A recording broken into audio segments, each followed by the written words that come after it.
یہ جو کہ نا پہاڑی دیکھ رہے ہیں اس کو جبل رومات کہتے ہیں.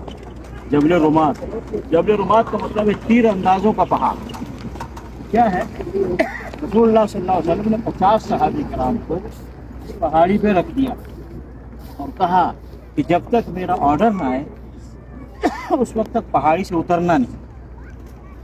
اب جنگ شروع ہوئی، کفار و مشرکین بھاگنے لگے ہیں سب کو چھوڑ چھاڑ کر کے. اب صحابہ کرام میں سے کچھ صحابہ نے کہا اب ہم لوگ اترتے ہیں، یہاں رہنے کا کوئی فائدہ نہیں ہے. انہوں نے اچھا ہی سوچا، یہاں رہنے کا کوئی فائدہ نہیں، چلو اترتے ہیں اور نبی صلی اللہ علیہ وسلم کے صحابہ کا ساتھ دیتے ہیں، نیچے وہاں ضرورت ہے.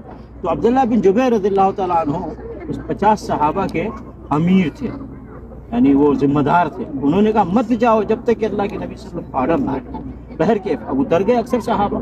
اب اتر گئے تو اس وقت کفار و مشرکین کی فوج میں خالد بن ولید رضی اللہ تعالیٰ عنہ تھے. سمجھ گئے؟ انہوں نے دور سے دیکھا کہ پہاڑی خالی ہے. جو نبی صلی اللہ علیہ وسلم کو خطرہ تھا وہی ہوا. وہ خالد بن ولید رضی اللہ تعالیٰ عنہ پیچھے سے آگے اور اچانک وار کر کے.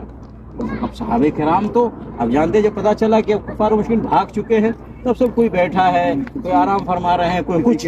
اب اچانک جب حملہ ہوگا سمجھتے کچھ بھی ہو سکتا ہے. ایسے ہی ہوا کہ اچانک حملہ ہوا تو تقریباً 70 صحابہ شہید ہو گئے، کچھ زخمی ہو گئے. خود نبی علیہ السلام گر گئے گڑھے میں جس کی وجہ سے دندار مبارک شہید ہو گئے.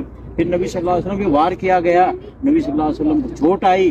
یہ سارے حادثات ہوئے اس میدان کے اندر اس جبل رومات کو چھوڑنے کی وجہ سے. اب یہاں پہ ایک سبق ہے ہماری لیے کہ نبی علیہ السلام کے مخالفت صحابہ کرام سے ہوئی اجتہادی غلط، اجتہادی. انہوں نے اچھا ہی سمجھ کر کے انہوں نے پہاڑی کو چھوڑا، اللہ کے نبی کی نافرمانی سمجھ کے نہیں.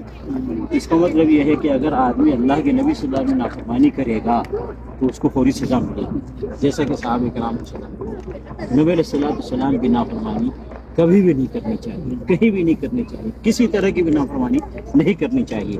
کیونکہ نبی صلی اللہ علیہ وسلم فرمایا ہے کہ من اطاعنی دخل الجنہ، جس نے میری اطاعت کی وہ جنت میں گیا. ومن عصانی، جس نے میری نافرمانی کی اس نے جنت میں جانے سے انکار کیا. یہ بخاری شریف کی حدیث ہے. اب آج دیکھیے بہت سارے مسلمان ہیں کہ نبی صلی اللہ علیہ وسلم کا طریقہ موجود ہے، نبی صلی اللہ علیہ وسلم کا حکم موجود ہے، لیکن کیا پیر مرشد کا طریقہ، پیر مرشد کا فرمان، مفتی صاحب کا فرمان، فلاں بڑے کا فرمان، ماں باپ کا فرمان، اس کو دیکھ کر کے لوگ چلتے ہیں اور نبی صلی اللہ علیہ وسلم فرمان کو چھوڑ دیتے ہیں. تو بتائیے آج مسلمانوں کو سزا مل رہی ہے تو کیا کوئی تعجب کی بات ہے؟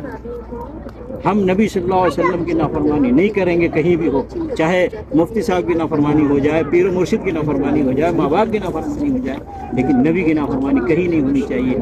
نماز بھی ہو تو نبی صلی اللہ علیہ وسلم طریقے کے مطابق، حج عمرہ بھی ہو تو نبی صلی اللہ علیہ وسلم طریقے کے مطابق، شادی بیاہ بھی ہو تو نبی صلی اللہ علیہ وسلم طریقے کے مطابق. ہماری پوری زندگی نبی صلی اللہ علیہ وسلم کے طریقے کے مطابق ہونی چاہیے، تب جا کر کے اللہ دنیا میں عزت دے گا، آخرت میں جنت. اللہ توفیق عطا فرمائے.